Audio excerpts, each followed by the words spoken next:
일단 시작을 합시다. 그러면서 하시다시피 박홍순 피아노 피아 원장님을 아신 분도 다 아실 거예요.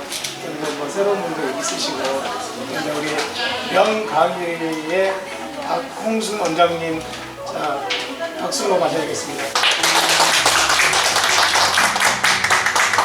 반갑습니다.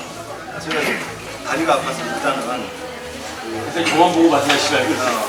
떨리면은 굉장히 힘들어요. 그래서 얘기하다가 조금 이게 들면 좀 안 됐어요. 앉아서 하세요, 앉아서. 강남지구가 우리 한국조율사협회 지구 중에 가장 잘 나가는 지구로 알고 있습니다. 인원도 회원수도 많고 43명. 네. 그리고 또 제가 이제 다른 분한테도 가끔씩 말씀드리는데 여기 지구에 굉장히 유능하신 분들이 많이 배치돼 있어요. 그래서 어느 날 강남지구 회장님한테 제가 강의를 요청받았을 때 그만큼 유명한 지구에서 강의하기가 부담스럽다는 얘기입니다. 그런데 이제 이 내용을 제가 이제 간추려 가지고 왔는데 어떤 사람이든지 방법론은 따로 있습니다. 그래서 제가 학생들을 가르칠 때도 마찬가지로 그렇고 제가 지금 이 일을 굉장히 절반은 학생들을 가르치고 절반은 일을 나가거든요. 그래서 일을 나가는 과정에서 제가 행위를 했던 그런 내용들이 물론 다른 분들도 다 알고 계시는 내용도 있어요. 근데 모르고 계시는 분들도 있을까 봐서 다시 되짚고 넘어가자 열심히 생각으로 용기를 내서 이 자리에 앉았습니다. 그래서 또 개인 소견이 많이 포함되거나 그러면 여러분들 좀 이해해 주시고 우리 학원에서 가르치는 초보자, 그러니까 조율을 처음 입문한 사람들한테 가르치는 내용이 어떤 내용인지 또 알고 나면 나중에 후배들이 배출돼서 활동을 하게 되면 여러분들 어떤 도움을 줘야 될지를 파악할 수가 있잖아요. 그래서 시간을 1시간 정도 얘기를 하자고 그래서 그 정도 가지고 무슨 얘기를 해야 될까 인사 말씀하고 끝났는데 근데 이제 어쨌든 간에 함축해서 얘기를 하면은 여러분들 다 경험이 있기 때문에 이해를 다 하실 걸로 믿고 진행을 하겠습니다. 그래서 이제 지금 이 프린티지 보면은 여러분들은 조금 매수가 적을 거예요. 근데 저는 엄청 많습니다. 그래서 제가 구두상으로 말씀드려야 될 거, 또 아니면 그냥 읽어드릴 거를 더 준비해가지고 왔으니까 여러분들 나눠드린 거와 어떤 3장 정도 되는 분량을 기술 교육하는데 이렇게 이해를 돕기 위해서 제가 나눠드린 거니까 그렇게 이해하시고 3인칭으로 쓰겠습니다. 2인칭 하면은 내가 일방적으로 가리키는 어떤 입장밖에 안 되니까 3인칭 하면은 여러분들이 이제 아 그렇구나 이렇게 하면서 이해를 하시면 되고 처음에 이제 프롤로그라고 이렇게 돼 있는데 이 주제를 왜 정한 이유를 제가 이제 설명을 하겠습니다. 피아노 조율은 음을 창조하는 또는 디자인하는 예술이다 이렇게 돼 있는데 참 추상적이죠. 근데 이거를 설명할 수 있어야지 우리 조율사들이 활동할 때 굉장히 자긍심을 느끼면서 이렇게 활동할 수 있겠다 생각해서 이 주제를 정했습니다. 근데 이제 주제는 그렇다 치고 나중에 이제 제가 기술적인 어떤 내용에 들어갔을 때 왜 예술인지를 표현을 할 겁니다. 이쪽 없죠. 프로그램 해가지고 내용은 제가 읽어드리겠습니다. 왜 피아노 조율은 소리를 창조하는 예술인지. 피아노 조율이란 소리를 창조하는 예술이란 말을 많이 들어봤을 텐데 이유는 조율은 기존에 있던 음을 맞춘다가 아니고 없던 새로운 음을 만든다입니다. 조율이란 단어를 한문으로 풀이해도 그렇지만은 실제 조율을 하는 과정도 소리의 진동수와 음정비하의 관계를 수학적으로 계산해서 나오는 음파의 수치를 물리학적으로 피아노라는 악기에 옮겨서 아름다운 하모니가 되도록 하는 일이기 때문입니다. 그래서 엄밀히 말해서 똑같은 음정의 조율은 있을 수 없고 누가 어떻게 감각적으로 아름다운 하모닉 소리가 나오도록 조율 하나가 크나큰 차이를 만듭니다. 그러므로 아름다운 소리를 만든다는 것은 무궁무진하고 그래서 피아노 조율은 소리를 창조하는 예술이라고 합니다. 이거는 이제 그 질문에 대한 어떤 답을 조금 해놓은 겁니다. 피아노 조율사분들이 음색을 구별하기 어렵다고 그랬습니다. 조율은 단순히 도레미파솔라시도 음계만 만드는 게 아니고 음의 색깔과 건반의 터치 감각도 만들어야 합니다. 그래서 많은 공부가 필요하고 꾸준히 연구하는 자세가 필요합니다. 음악도 많이 들어야 하고 음악적인 소양도 갖춰야 하면 물론 조율을 배우고 나서는 피아노를 배워서 잘 치는 것 또한 노력하는 한 부분입니다. 피아노 조율사는 그래서 기술뿐만 아니고 예술을 겸비한 사람이 하는 전문직입니다. 이렇게 제가 답을 했거든요. 여러분 생각하시니까 뭐 그런 것 같죠? 그 이상의 답은 행위로 보여드려야 되거든요. 네, 두 번째로 이제 홈페이지 게시판에 이제 질문에 대한 내용을 제가 말씀드리겠는데 이게 이제 우리 요즘에 업종이 사양산업이라고 해서 굉장히 질문을 많이 받았습니다. 이제 여러분들은 일을 하면서도 이제 물론 그렇게 여러 가지 고객님들한테 이렇게 대화를 많이 해서 이렇게 이런 내용을 어필을 하겠지만은 저는 이제 피아노 조율을 처음 입문하려고 하는 분들이 사양산업인데 뭐 조율사가 필요하겠나, 앞으로 전망은 뭐 완전히 꺼져가는데 배워서 뭐 하냐, 그런 글을 많이 올려놨더라고요. 그래서 그렇지 않다는 거를 말씀드리고 또 다른 쪽의 얘기는 아무나 배우면 안 된다. 정말로 배워야 될 사람만 배우고 또 어떻게 보면은 외국도 마찬가지로 피아노 한 1000대 한 명꼴로 조율사분들이 적어요. 물론 꼭 그렇지는 않겠지만 그 정도로 피아노 대비 그 기술자가 굉장히 양질의 물론 기술을 가지고 있지만은 많지가 않거든요. 그래서 우리나라 지금 상황을 보면은 그쪽으로 옮아갑니다.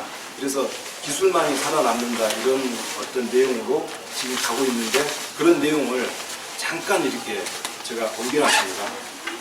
이제 그 질문을 답이니까 이제 인사를 해야죠. 반갑습니다.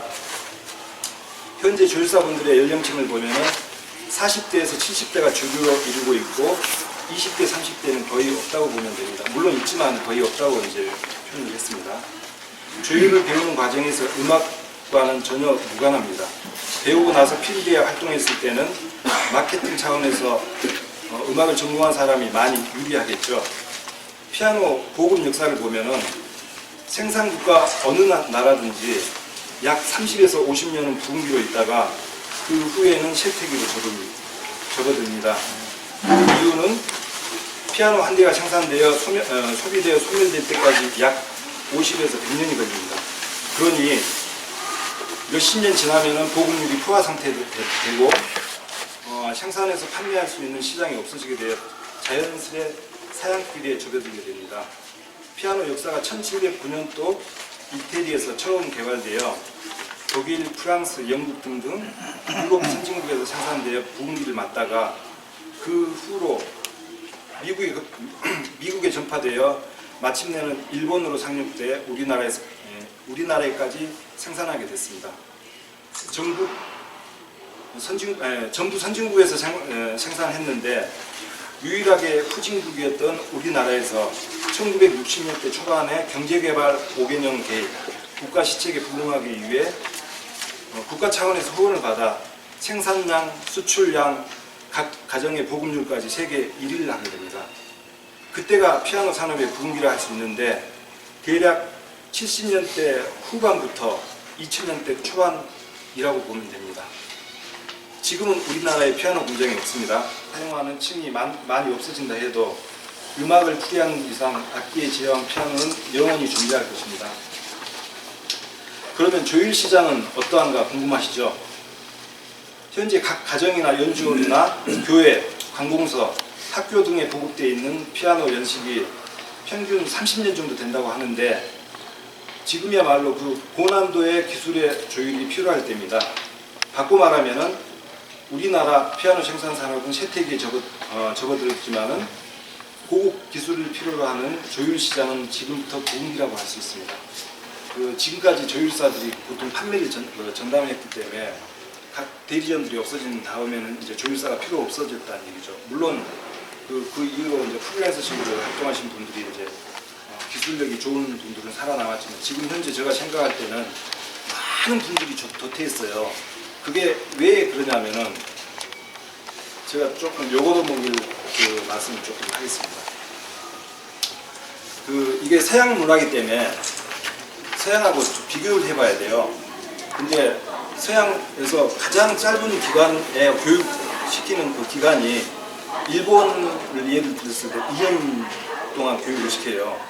그리고 또 최근에 중국에 이제 제가 최근에 알아보니까 그 대학이 두 군데서 2년제로 가르치고 있다고 그러더라고요. 그 다음에 이제 유럽이나 아니면은 뭐 미국은 대학원까지 있고요. 저희 학생이 여기서 배워가지고 자격증 취득해서 대학원 과정을 받고 있거든요. 미국에 가서 플로리다 주에 있는 이제 어떤 대학이라고 그러는데, 그리고 캐나다도 대학원까지 있고요. 이제 뭐 유럽은 전부 다 4년제가 있다는 거예요. 여러분 다 대강 아실 거예요. 그리고 가장 긴 기간으로 교육시키는 과정이 독일의 마이스터 과정. 보통 10년이 걸린다는데, 물론 10년 동안 기술만 가르친 게 아니겠죠. 우리나라 마이스터고가 있지만은 고등학교 과정 3년, 대학교 과정 4년, 대학원 과정 2년, 그러면은 도합 한 10년 가까이 되거든요. 이제 그런 과정으로 가르치기 때문에 그 마이스터 과정이 10년 가까이 걸린다, 이런 쪽으로 이렇게 이해를 할 수 있습니다. 근데 우리나라는 옛날에 그 조율 학원에서 가르치는 코스가 속성 2개월에서 3개월, 정규는 6개월 만에 가르친다고 이렇게 지금까지 해왔거든요. 그렇기 때문에 진짜로 조율만 가지고 따졌을 때 6개월에 완성시킬 수는 없습니다. 그러면은 제가 이제 이런 말씀을 드리고 싶어요. 조율을 하는 방법을 배우려고 그러면은 하루면 족합니다. 자, 도움 어떻게 하는 거, 또 옥타브 어떻게 하는 거, 평균율 어떻게 하는 거, 하루면은 충분해요. 근데 운동도 마찬가지로 축구를 예를 들어서 말씀드리면은 축구 하루만 배워도 인사이드 킥, 아웃사이드 킥, 발리 킥 다 배웁니다. 어떻게 하면 그렇게 하는지. 근데 박지성이가 왜 나왔습니까? 그 많은 교육을 혼자서 체득하면서 이렇게 많은 교육을 받았기 때문에 유명한 프리어 리그까지 이제 그 선수로 뛰게 됐는데, 바로 우리 조율도 그렇다고 봐요. 그 학원에서 만약에 6개월 코스로 나왔다 할지라도 그런 분들이 굉장히 잘한다고 얘기는 못하겠죠. 아주 기본적인 것만 배우고 나왔는데, 이제 그러기 때문에 이 앞전까지는 그런 분들이 몇십 년 동안 학원 코스로 나온 분들이 그렇게 해서 배웠기 때문에 필드에 나가서 300여 명한테 배우세요 이제 이렇게 하고 했기 때문에, 만약에 좋은 선배님을 만나서 코치를 받으면은, 멘토를 잘 만나서 이제 코치를 잘 받게 되면은 잘 나가겠죠. 근데 대부분 다가 그렇지 못했습니다. 그래서 많은 분들이 배웠는데 지금 거의 도태가 되고, 제가 이제 엊그제 그 조율사 협회 가가지고 통계를 좀 보니까 진짜 위기 상황이더라고요. 그래서 이제 우리 협회 관계자분들도 위기 상황이라고 보는데, 뭐 우리들 입장에서는 뭐 좋은 현상이라고 생각할 수도 있는데, 조금 돌려서 생각하면은 인원이 없어지면은 다른 중국에서 인원을 수입하면 어떻겠습니까? 그 시장이 완전히 망가질 수밖에 없습니다. 그래서 살아남은 분들이라도 정말로 양질의 그 기술을 더 쓰고, 물론 여러분들은 다 그런 분들인데, 그래서 이제 그 하고 계시는 분들이 조금 더 개발을 해서 조금 더 그 몸의 가치를 더 높였으면 하는 심리로 이렇게 이 주제를 정해봤습니다. 그래서 제가 이제 사견을 조금 들어갈 수도 있는 계기니까 이해하시고, 최대한 많이 해주세요.